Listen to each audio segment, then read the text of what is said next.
Eh bien, lui, il est journaliste, globe-trotteur, et photographe. Il est aussi écrivain. Il est d'origine camerounaise et français de nationalité.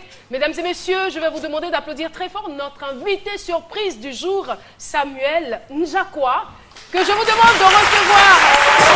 Samuel Njakwa, qui nous rejoint sur le plateau de ce midi. Eh bien, c'est un grand homme. C'est un grand monsieur et j'ai là sous la main une œuvre que j'ai envie d'entretenir à toute ma vie, une œuvre intitulée Route du Jazz. Monsieur Samuel Njakwa, bonjour et bienvenue sur le plateau de ce midi. C'est un plaisir et un honneur de vous recevoir. Merci. Alors, je l'ai dit, vous êtes journaliste, globe-trotteur et photographe, aussi écrivain maintenant parce qu'on a cette œuvre. Je vais vous demander dans un premier temps de nous dire quel genre d'œuvre c'est. Alors moi je considère que c'est un beau livre. Un beau livre. Un beau livre, voilà, qui est fait de photographie et de texte.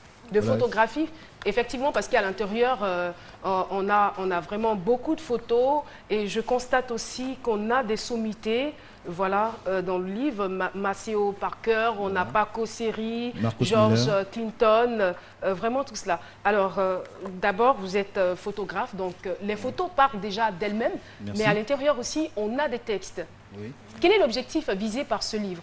Alors, le livre, c'est un livre en fait qui parle de l'esclavage. J'ai pris comme prétexte la musique pour parler de l'esclavage. Donc, dans le livre, en fait, les musiciens parlent de leur rapport avec l'Afrique, qu'ils soient américains, qu'ils soient cubains, qu'ils soient brésiliens. Ils parlent de la façon dont ils expriment l'Afrique dans leur musique. D'accord. Voilà, donc je ne savais pas que la réponse serait aussi on m'a dit d'être succinct, alors je suis succinct. Bien évidemment, bien évidemment. Alors, donc, ce sont, on va dire, la plupart sont des Afro-Américains. Voilà, Afro-Américains, Afro-Brésiliens, Afro-Cubains, Afro-Péruviens, Panaméens. Donc, en fait, la racine même, c'est l'Afrique. C'est l'Afrique. Et ensuite, donc, il y a les bébés de l'Afrique, c'est-à-dire ceux qui sont nés aux États-Unis, qui sont nés au Brésil, qui sont nés un peu partout. Mais la base même de toutes les musiques, c'est l'Afrique. C'est l'Afrique. Voilà. Ils ont des histoires communes ou ils ont une histoire commune? L'histoire commune, c'est l'esclavage. C'est l'esclavage. Tous ces Africains ont été kidnappés d'Afrique pour aller être emmenés ailleurs, quoi, en fait. Est-ce que parmi ceux-là, parmi ces stars qui sont à l'intérieur de votre livre, il y en a parmi eux qui sont revenus aux sources pour rechercher par exemple leur famille? Il y en a plusieurs même. Il y a par exemple leurs ancêtres. Par exemple, il y a Marcus Miller qui a fait une recherche ADN et qui dit qu'il est camerounais et nigérian. Il y a par exemple Randy Weston qui aujourd'hui vit au Sénégal, qui est une sénégalaise. Donc en fait, tous ces musiciens cherchent d'où ils viennent.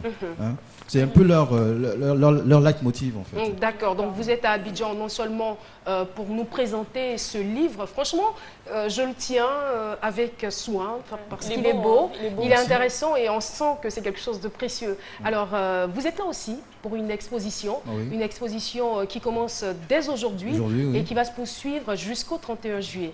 Qu'est-ce que vous allez exposer exactement? Alors, ce sont justement des photos qui sont extraites du livre. Et il y aura aussi... Seulement les photos du livre ou d'autres photos? D'autres photos aussi, mais toujours des musiciens, comme Paco Seri, comme Myriam Makeba, comme d'autres aussi. Et l'exposition, en fait, c'était un résumé de mon travail, quoi, en fait. Il y aura 31 photos. Et... Ce sont des photos tirées par vous, tout ce qu'on voit là. Donc tous ces grands hommes, vous les avez rencontrés. Vous êtes un homme riche. Merci. En tout cas, merci beaucoup. Merci. Et on vous accompagnera donc pour l'exposition. Je vais faire un clin d'œil à un ami qui s'appelle Alex Ogo, qui est en ce moment à Abidjan, qui est aussi comédien et cinéaste. Ah d'accord. Est-ce qu'il suit ces midis? Oui, il le suit, oui. D'accord, on l'invitera alors. Merci. Merci beaucoup. Samuel Njakwa, journaliste, photographe, eh bien, il vous invite à son exposition qui aura lieu, qui démarre aujourd'hui même à partir... Non, je ne sais pas l'heure, mais c'est aujourd'hui à l'Hôtel Ivoire. Voilà, tout le monde est invité. Oui, merci infiniment, merci d'être venu sur le plateau. On va le raccompagner, voilà. À très bientôt.